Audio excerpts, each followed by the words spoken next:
Standing unnoticed on the edge of the group, Reardon heard a woman who had large diamond earrings and a flabby, nervous face ask tensely, "Signor d'Anconia, what do you think is going to happen to the world?" "Just exactly what it deserves." "Oh, how cruel!" "Don't you believe in the operation of the moral law, madame?" Francisco asked gravely. "I do." Reardon heard Bertram Scudder outside the group say to a girl who had made some sound of indignation, "Don't let him disturb you.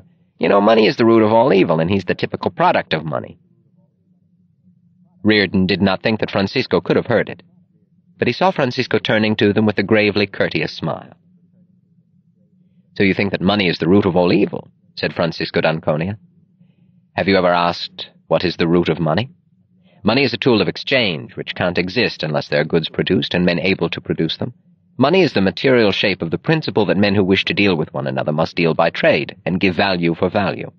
Money is not the tool of the moochers who claim your product by tears, or of the looters who take it from you by force. Money is made possible only by the men who produce. Is this what you consider evil?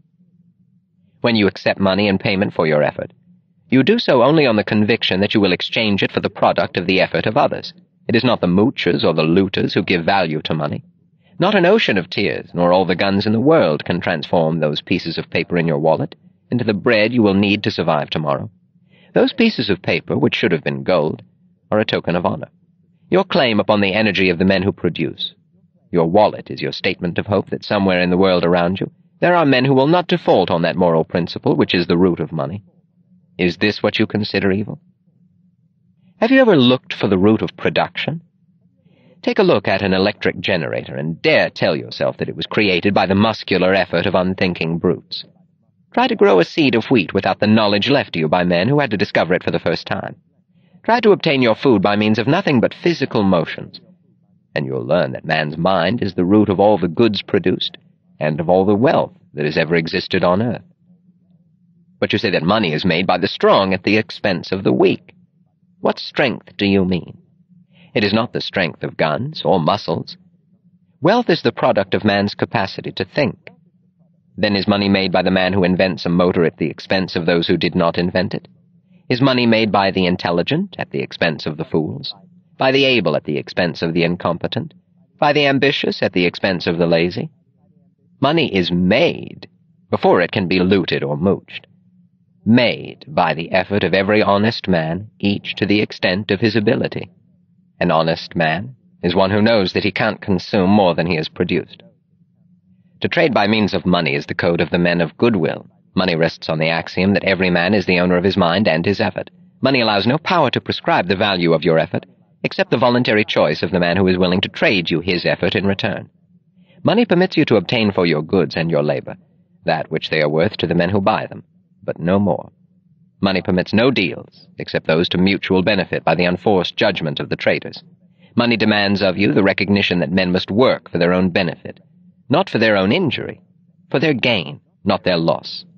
The recognition that they are not beasts of burden born to carry the weight of your misery, that you must offer them values, not wounds, that the common bond among men is not the exchange of suffering, but the exchange of goods. Money demands that you sell not your weakness to men's stupidity, but your talent to their reason. It demands that you buy not the shoddiest they offer, but the best that your money can find. And when men live by trade, with reason, not force, as their final arbiter, it is the best product that wins, the best performance, the man of best judgment and highest ability. And the degree of a man's productiveness is the degree of his reward. This is the code of existence, whose tool and symbol is money. Is this what you consider evil? But money is only a tool. It will take you wherever you wish, but it will not replace you as the driver. It will give you the means for the satisfaction of your desires, but it will not provide you with desires.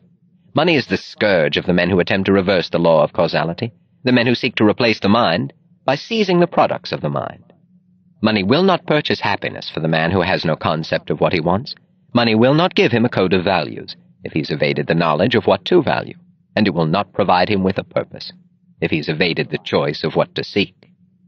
Money will not buy intelligence for the fool, or admiration for the coward, or respect for the incompetent. The man who attempts to purchase the brains of his superiors to serve him, with his money replacing his judgment, ends up by becoming the victim of his inferiors. The men of intelligence desert him, But the cheats and the frauds come flocking to him, drawn by a law which he has not discovered, that no man may be smaller than his money. Is this the reason why you call it evil? Only the man who does not need it is fit to inherit wealth. The man who would make his own fortune no matter where he started. If an heir is equal to his money, it serves him. If not, it destroys him. But you look on and you cry that money corrupted him, did it? Or did he corrupt his money? Do not envy a worthless heir. His wealth is not yours, and you would have done no better with it. Do not think that it should have been distributed among you. Loading the world with 50 parasites instead of one would not bring back the dead virtue which was the fortune. Money is a living power that dies without its root. Money will not serve the mind that cannot match it. Is this the reason why you call it evil? Money is your means of survival. The verdict you pronounce upon the source of your livelihood is the verdict you pronounce upon your life. If the source is corrupt, you have damned your own existence. Did you get your money by fraud? By pandering to men's vices or men's stupidity? By catering to fools in the hope of getting more than your ability deserves? By lowering your standards? By doing work you despise for purchases you scorn? If so, then your money will not give you a moment's or a penny's worth of joy. Then all the things you buy will become not a tribute to you, but a reproach. Not an achievement, but a reminder of shame. Then you'll scream that money is evil. Evil because it would not pinch hit for your self-respect. Evil because it would not let you enjoy your depravity. Is this the root of your hatred of money? Money will always remain an effect, and refuse to replace you as the cause. Money is the product of virtue, but it will not give you virtue, and it will not redeem your vices. Money will not give you the unearned, neither in matter nor in spirit. Is this the root of your hatred of money? Or did you say it's the love of money that's the root of all evil? To love a thing is to know and love its nature. To love money is to know and love the fact that money is the creation of the best power within you, and your pass-key to trade your effort for the effort of the best among men. It's the person who would sell his soul for a nickel, who is loudest in proclaiming his hatred of money. And he has good reason to hate it. The lovers of money are willing to work for it. They know they are able to deserve it. Let me give you a tip on a clue to men's characters. The man who damns money has obtained it dishonorably. The man who respects it has earned it. Run for your life from any man who tells you that money is evil. That sentence is the leper's bell of an approaching looter. So long as men live together on earth and need means to deal with one another, their only substitute, if they abandon money, is the muzzle of a gun. But money demands of you the highest virtues, if you wish to make it or to keep it. Men who have no courage, pride, or self-esteem, men who have no moral sense of their right to their money, and who are not willing to defend it as they defend their life, who apologize for being rich, will not remain rich for long. They are the natural bait for the swarms of looters that stay under rocks for centuries but come crawling out at the first smell of a man who begs to be forgiven for the guilt of owning wealth. They will hasten to relieve him of the guilt, and of his life, as he deserves. Then you will see the rise of the men of the double standard, the men who live by force, yet count on those who live by trade to create the value of their looted money, the men who are the hitchhikers of virtue. In a moral society, these are the criminals, and the statutes are written to protect you against them. But when a society establishes criminals by right and looters by law, men who use force to seize the wealth of disarmed victims, then money becomes its creator's avenger. Such looters believe it safe to rob defenseless men once they've passed a law to disarm them. But their loot becomes the magnet for other looters, who get it from them as they got it. Then the race goes not to the ablest at production, but to those most ruthless at brutality. When force is the standard, the murderer wins over the pickpocket. And then that society vanishes in a spread of ruins and slaughter. Do you wish to know whether that day is coming? Watch money. Money is the barometer of a society's virtue. When you see that trading is done not by consent but by compulsion, when you see that in order to produce, you need to obtain permission from men who produce nothing, when you see that money is flowing to those who deal not in goods but in favors, when you see that men get richer by graft and by pull than by work, and your laws don't protect you against them, but protect them against you, when you see corruption being rewarded and honesty becoming a self-sacrifice, you may know that your society is doomed. Money is so noble a medium that it does not compete with guns, and it does not make terms with brutality. It will not permit a country to survive as half property, half loot. Whenever destroyers appear among men, they start by destroying money, for money is men's protection and the base of a moral existence. Destroyers seize gold and leave to its owners a counterfeit pile of paper. This kills all objective standards and delivers men into the arbitrary power of an arbitrary setter of values. Gold was an objective value, an equivalent of wealth produced. Paper is a mortgage on wealth that does not exist, backed by a gun aimed at those who are expected to produce it. Paper is a check, drawn by legal looters upon an account which is not theirs, upon the virtue of the victims. Watch for the day when it bounces, marked, account overdrawn. When you have made evil the means of survival, do not expect men to remain good. Do not expect them to stay moral and lose their lives for the purpose of becoming the fodder of the immoral. Do not expect them to produce when production is punished and looting rewarded. Do not ask who is destroying the world. You are.